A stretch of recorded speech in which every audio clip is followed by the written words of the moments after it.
All right, here we go.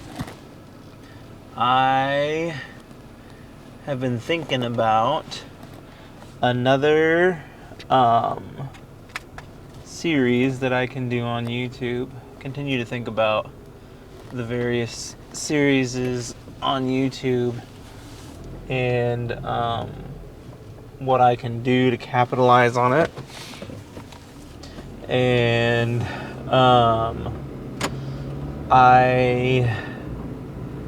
today was a pretty thoughtful, it says my door is open. I wonder which door it is. I wonder if that's my passenger side. But today was a pretty thoughtful day, all in all, and I am forced to wonder if maybe something cool will come out of it. I need to open my passenger door. Yep, that was the one. Hopefully something cool will come out of it, because there is this gentleman who makes marketing videos talking about developing a slogan and how important that was for the M&M's company at the time, because they started out making M&M's, I guess, just for soldiers during the war. There's a lot of companies that started out doing stuff to benefit the war effort in World War II. But at any rate, the person hired somebody to help them market M&M's, and they weren't finding anything that was of value. And then finally, out of frustration, I guess the guy who founded the M&M's company is like, they melt in your mouth, not in your hand. And that was obviously the slogan that took the world by storm, and was the slogan that owned the M&M empire. And now I really would like to test that theory, because they're basically candy coated chocolates, and it was such a big deal back then that they don't melt. And I don't know if that still holds true today, because the 1940s were 80 some odd years ago, and I'm sure the recipe has changed at least a little bit since then. So, but the big thing is, he was saying that the idea of having a catchphrase, more or less, is a very easy way to start marketing yourself. And so I was thinking of it for a while, and I think that, like, ultimately I want to make entertainment that is free of any political burden. And so I was thinking my phrase could be something like entertainment without politics, or whatever, something along those lines, and see if that's something that could stick and be my message that I use to advertise myself. And then if that's going to be the message, then how do I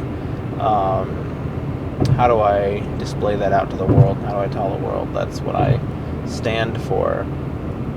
Ultimately, it needs to be a more popular thing, and I think that I'll use that phrase and hope that I can appease to some people who just don't even feel like doing political things anymore. And if that's not the case, then forgive me, but I think that that'll get us where we need to go. And I'm very excited for trying these different strategies to get me out and going into the world and get me noticed, hopefully, by more people.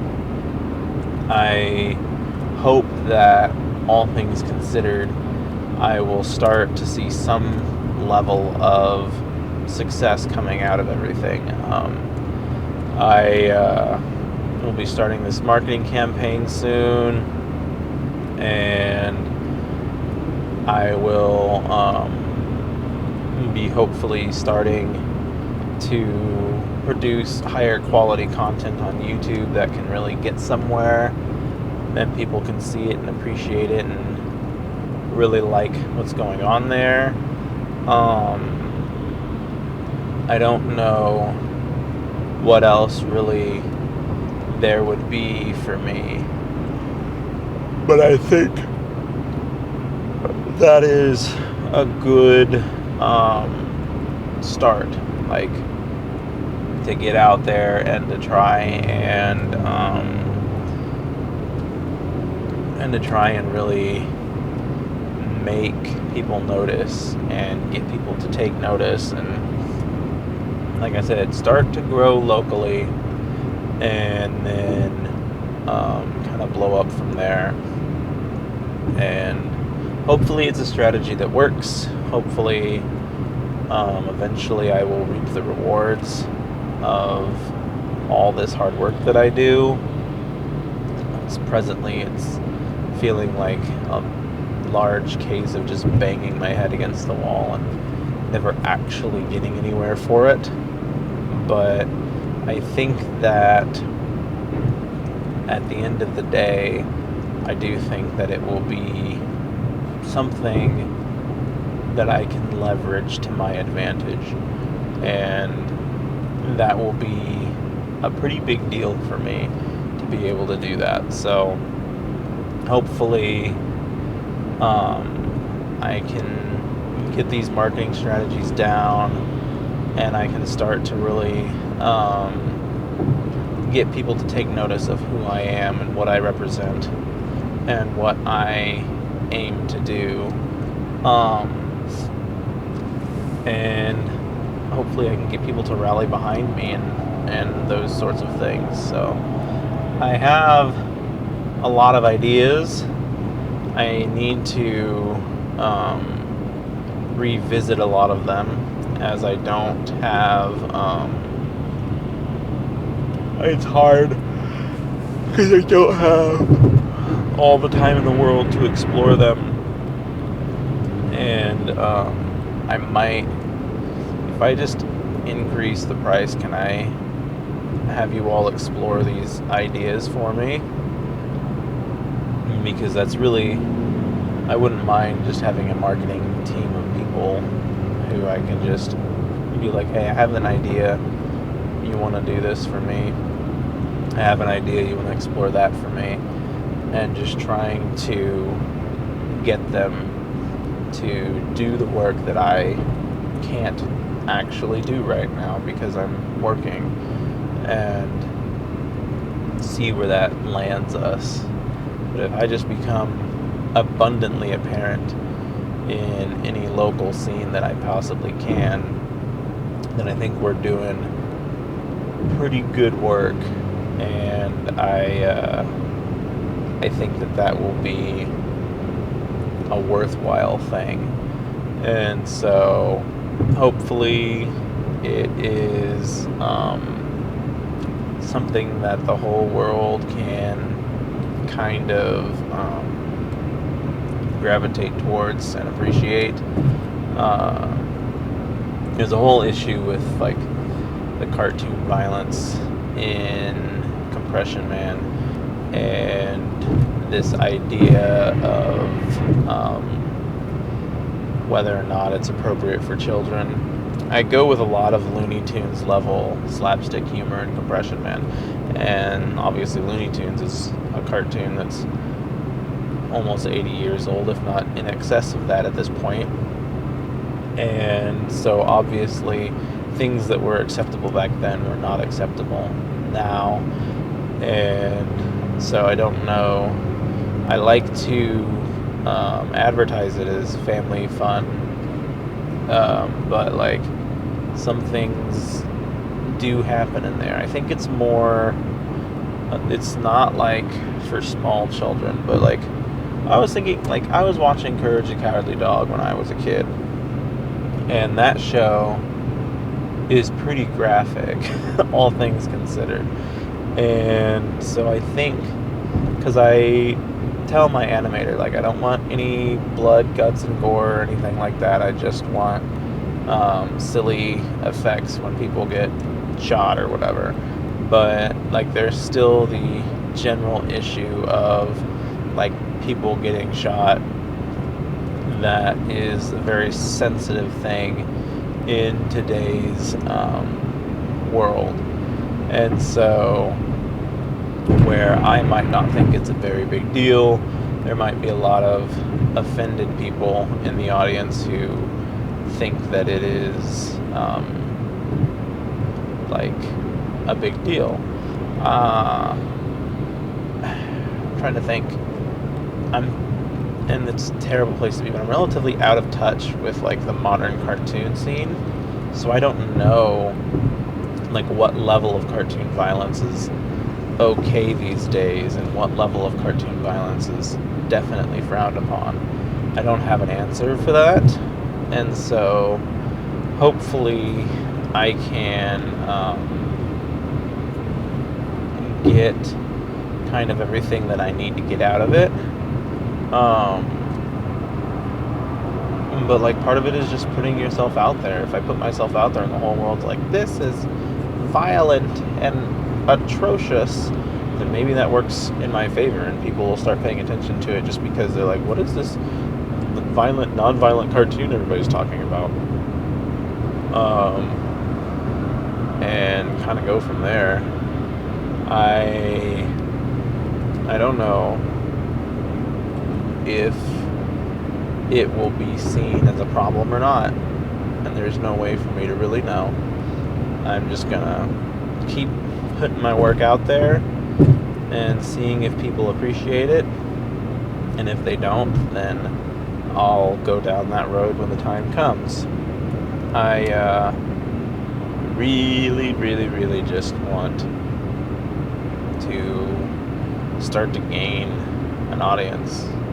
And, like, watching these, whenever I do these promotional campaigns or whatever, like, they are just so utterly unsuccessful. And I was like, I don't know, like, do I have to pay, like, an egregious amount of money? Like, when I think about, realistically speaking, because, and I keep going back to this thing with Matt Damon, where they were asking him about movie production and stuff, and he pretty much said the exact same amount of money that they put into a project is the amount of money that they put into advertising and marketing said project.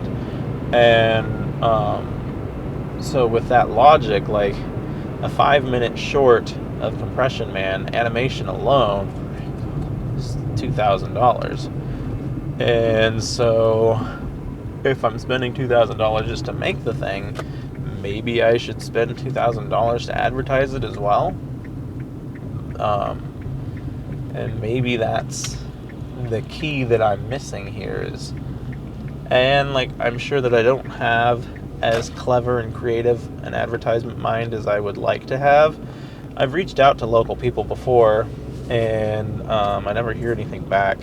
Might reach out to them again and be like, hey, I'm just checking in. I pinged you about this some time ago. I never heard anything back from you. And see if they're like, oh, no, I don't feel like this is a good fit for us. Or, oh, yeah, this is a good fit. Sorry, I didn't get back to you or whatever. And then a lot of that would be made a lot easier if I could see, or if I could just put other people on that task for me.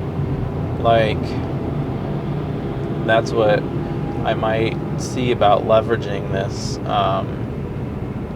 advertisement teams. It is difficult to do everything yourself. And if I can just give them ideas and be like, hey, I want to try this. Hey, I want to try this. Hey, I want to try this. And see what they do with it. And let them kind of be the liaisons there who run with it and make it happen. And yeah, hopefully we all get what we want and or need out of this, and it all becomes a nice, successful thing in the end. And I can make these videos knowing that a healthy group of people are watching and actually interested in caring about what I have to say. I think a lot about this idea of making stories of or related to my work experience presently as a manager in the corporate world. And I feel like that would be a unique enough perspective to present online for people's opinions and things of that nature. And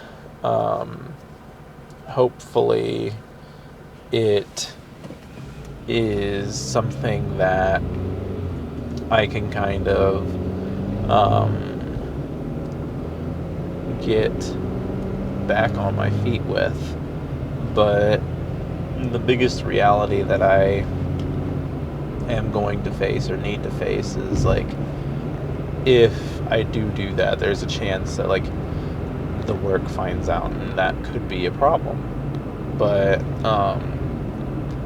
if I don't specify anything, then it shouldn't be a problem. But then again, like, I'm sure people who know me will find me.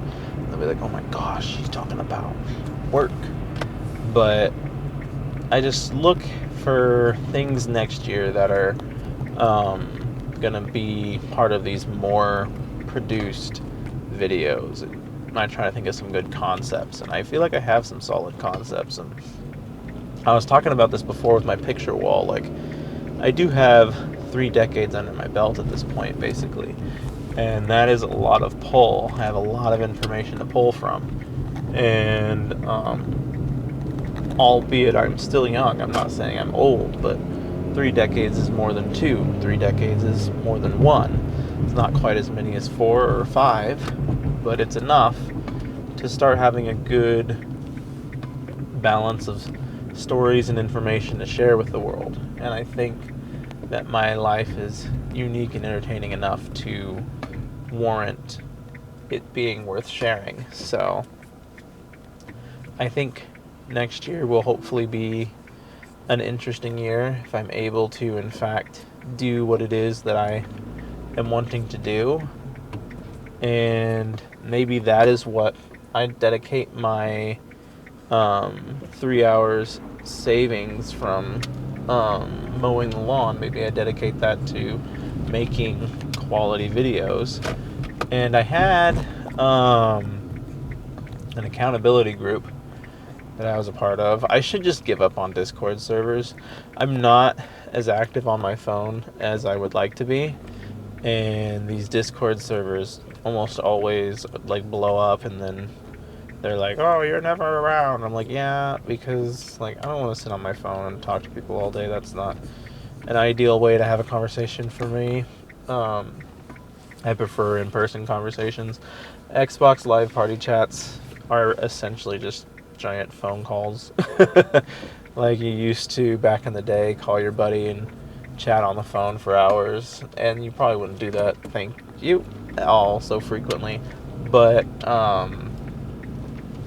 I do it almost weekly, and that's one of the benefits of modern technology, is you get to call your friends and be on the phone for more frequently now than ever before.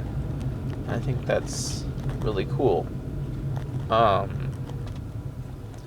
We'll just continue to try and get somewhere until there is nothing else to be gotten, and hopefully when we get to all the places we're going, we can look back and be like, wow, there was really something there.